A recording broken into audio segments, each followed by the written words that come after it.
Throughout the ages, architects and engineers have designed and built the great structures that have made our world and withstood the test of time. Hi, I'm Ed Asner. Welcome to Architects and Engineers. Let's look now at modern steel frame buildings.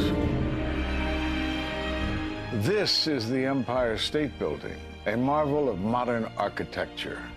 It was built to last. Architects and engineers of today use computers to design and engineer buildings that will endure the forces of nature, such as earthquakes, fires, and hurricanes. This modern skyscraper was also built to last.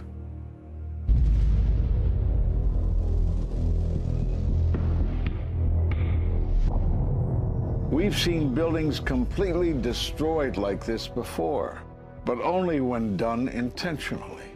Danny Jowenko is the expert on this in Europe. What did he say? Dit is controlled demolition. Zeker weten. Zeker weten. Er is nagesprongen. Dit is in opdracht gebeurd. Dit heeft een team gedaan van experts. Let's compare. Explosives are used to demolish buildings like this in just seconds. Okay, so it's a controlled demolition. What's the problem with that? Well, it happened on the afternoon of 9/11 at the World Trade Center. Let's just think about this. Controlled demolitions cannot be engineered and rigged in a day. It takes months. And therefore, this event must have been planned in advance. You hear that? Keep your eye on that building as they're coming down. The building is about to blow up. Moving back. We are walking back. There's a building about to blow up. Did they actually use the word brought down, and who was it that was telling you this? The fire department, and they did use the word, we're going to have to bring it down. And these people heard explosions. We heard this sound that sounded like a clap of thunder. It looked like there was a shock wave ripping through the building, and the windows all busted out. About a second later, the bottom floor caves out. The building followed after that. He takes his hand off, and you hear 3, 2, 1, and it was boom, boom, boom, boom, boom. And these reporters recognized it as a controlled demolition. And I turned in time to see what looked like a skyscraper implosion. It looked like it had been done by a demolition crew. The whole thing just collapsing down on itself. For the third time today, it's reminiscent of those pictures we've all seen too much on television before, when a building was deliberately destroyed by well-placed dynamite to knock it down. It was almost as if it were a planned implosion. It just pancaked. So what's the problem if this was a planned demolition? Well, we are told by government agencies that this building came down as a result of normal office fires. The National Institute of Standards and Technology produced their final report in 2008. World Trade Center 7 collapsed because of fires fueled by office furnishings. It did not collapse from explosives or from fuel oil fires. But what do you think brought down the building? And what caught my eye is more than 1,300 architects and engineers examined the evidence about Building 7's collapse and disagree with the official report issued by the National Institute of Standards and Technology. I certainly am much more open-minded about it than I was, and it is because of the involvement of the 9/11 families and all these engineers and architects. You are about to hear from architect of 23 years, Richard Gage, AIA, member of the American Institute of Architects and founder of Architects and Engineers for 9/11 Truth. Now there are more than 1,500 architects and engineers who say that it could not have been brought down by office fires.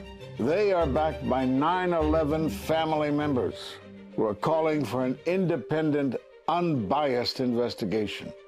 I'm Richard Gage.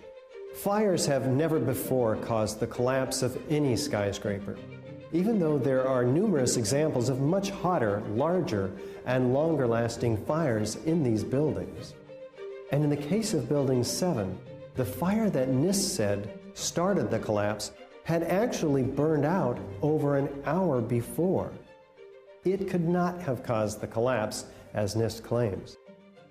Yet this 47-story, modern steel-frame skyscraper, which was not hit by an airplane, collapses mostly into its own footprint like a house of cards, as fast as a bowling ball falling off the side of the building, in just under 7 seconds. Listen to the experts. Building number 7 descended in free fall for the first 100 feet, which means that there was absolutely no resistance to the descent whatsoever. NIST has admitted it went into free fall for 8 stories. And going from motionless to free fall instantly, that's a bothersome part of the puzzle because NIST never explained it. We've got a building that came down in its own footprint, so all of the columns really needed to be severed at the same time in order for that structure to fall the way that we saw. The symmetry is the smoking gun. The whole building completely comes down in one continuous motion. There couldn't have been any structural resistance. According to NIST, the failure occurred at column 79 on level 12. They're talking about a single columnar collapse or failure that resulted in a total collapse of the building. It is possible that you could have a local failure as a result of a connection failing. But the likelihood of that failure dragging the entire building in such a fashion that all the columns would fail at the same time is an impossibility. Impossibility? Yes. What I saw, it was a classic implosion. The center of the core, the penthouse area, starts to move first, and then the building follows along with it. I'd like to know why NIST excluded the document from FEMA in Appendix C that documented the evidence of melting steel. Why is this forensic evidence not being included in the report? In an office fire, you cannot generate enough heat to melt steel. And yet we have evidence of molten iron. R.J. Lee Company, USGS, and Dr. Stephen Jones's work, all three separately found these microspheres. In the dust, we found what we characterize as unreacted thermitic material in the shape of some very tiny red-gray chips, which have different properties, and in the reaction they produce molten iron, which is the prime indication of a thermitic reaction. And such a reaction can be used to destroy steel structures.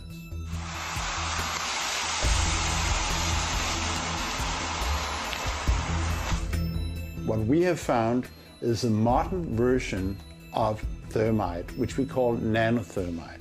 There were these iron microspheres present in all of the dust samples that needed to have been formed in extremely high temperatures. I've independently seen thermitic activity within 2 separate independent samples of World Trade Center dust. My contention, based on finding thermite residue in the dust, is that it happened before. It didn't happen after in the fires that ensued in the rubble pile afterwards. All the characteristics of the microspheres tell me that thermite was involved in melting those steel beams. So thermite, if it was present at the World Trade Center and created this molten metal that so many witnesses and photographic evidence shows, would also explain the fact that the fires could not be put out at Ground Zero. The only thing that is consistent with all of the evidence that we have that could cause such a thing is the use of thermite to cut through the steel. You'd get down below and you'd see molten steel running down the channel rails. Like you're in a foundry. Yeah. Like lava. Like it was lava from a volcano. Well, the manual gets into thermite, and if it says if you have melted steel or concrete, which we had on 9/11. We should test for it. It's this fused element of steel, molten steel and concrete and all of these things all fused by the heat into one single element. We're asking for an investigation that follows national standards. There's no excuse to not test for this. If terrorists used explosives in '93, why didn't we test for them? If all these witnesses heard explosions, why aren't we testing for them? NIST concedes that they found no evidence for explosives. So then we asked them, well, did you look? And they said, no, we did not look for explosives or residues of explosives. So the preconceived notion of NIST is that there's no evidence for explosives, and so there's no point in looking. That is the most unscientific thing that you can possibly think of, not to look because you don't expect to find evidence, and in fact the evidence is overwhelming. They state these conclusions for which there's virtually no evidence, and then they ignore conclusions that can be drawn from the evidence.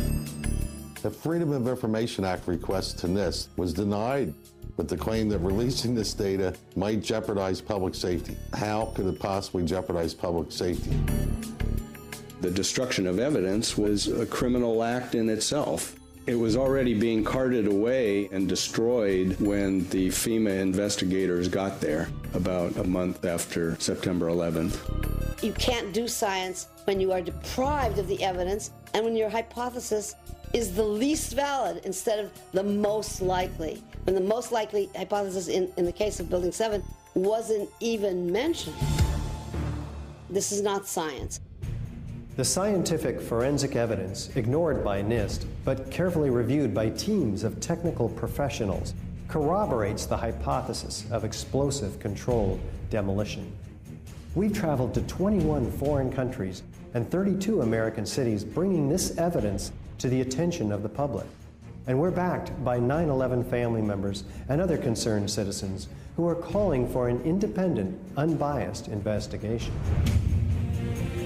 I'm a family member trying to find out the answers to the murder of 3,000 plus people.